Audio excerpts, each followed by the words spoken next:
Kenalin, nama aku Fikrian Saputra.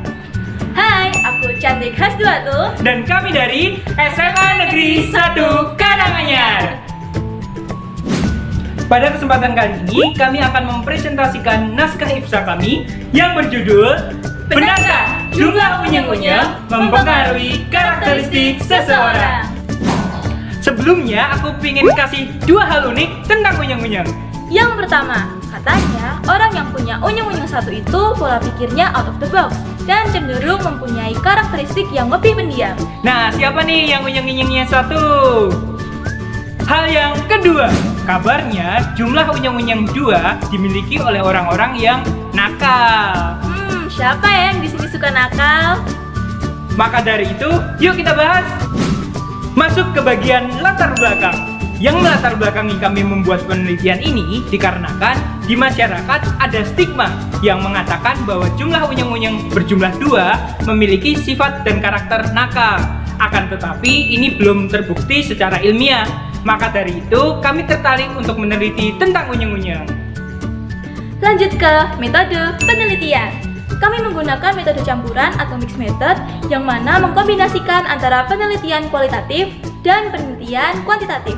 Nah, metode ini sendiri bertujuan untuk menghasilkan data yang komprehensif, valid, dapat dipercaya, dan juga objektif. Nah, selain itu, kami juga menggunakan desain paralel konvergen untuk memperoleh hasil penelitian yang dapat membantu dalam memecahkan persoalan dalam penelitian. Teknik pengumpulan data yang kami gunakan ada 3 teknik. Teknik yang pertama yaitu menggunakan teknik kuesioner. Kuesioner yang kami buat melalui Google Form yang dibagikan di grup WhatsApp.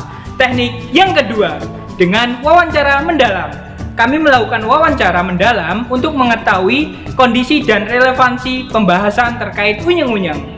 Teknik pengumpulan yang terakhir yaitu teknik pengumpulan data dengan metode studi pustaka. Kami melakukan studi pustaka di media sosial dan juga perpustakaan online. Hal ini untuk mendukung fakta-fakta yang telah kami kumpulkan. Lanjut ke hasil dan pembahasan. Melalui metode kuesioner, kami mendapatkan sejumlah 105 responden dengan keterangan 72 diantaranya merupakan responden berunyeng-unyeng 1 dan 33 sisanya merupakan responden berunyeng-unyeng 2. Nah, kemudian kami menanyakan beberapa pertanyaan kepada para responden. Yang pertama yaitu pertanyaan mengenai jenis interaksi responden. Yang kedua adalah nilai sikap di rapot mereka. Dan yang ketiga adalah frekuensi membolos yang pernah dilakukan oleh para responden. Setelah membandingkan hasilnya, kami pun mendapatkan bahwa persentase yang ditunjukkan tidak memiliki kesesuaian dengan stigma yang beredar di masyarakat. Selanjutnya masuk ke hasil wawancara. Wawancara yang kami lakukan mendapatkan hasil 12 responden yang terdiri dari 6 responden jumlah unyeng-unyeng 1 dan 6 responden sisanya jumlah unyeng-unyeng 2 mendapatkan hasil. Ternyata setelah dilakukan wawancara mendalam, mereka memiliki karakter dan sifat yang beraneka ragam. Hal ini tentunya mendasari bahwa tidak adanya korelasi antara jumlah unyeng-unyeng seseorang dengan sifat seseorang. Hasil penelitian kami ini juga didukung dengan salah satu jurnal penelitian yang dilakukan oleh Michael L. Payne dan teman-temannya pada tahun 2004, yang mana penelitian tersebut membahas mengenai 3 faktor yang mempengaruhi pembentukan unyeng-unyeng. Faktor yang pertama adalah migrasi sel epitel yang terjadi sebelum dan saat neuralisasi. Yang kedua adalah persinyalan sel yang mengatur koordinasi sel.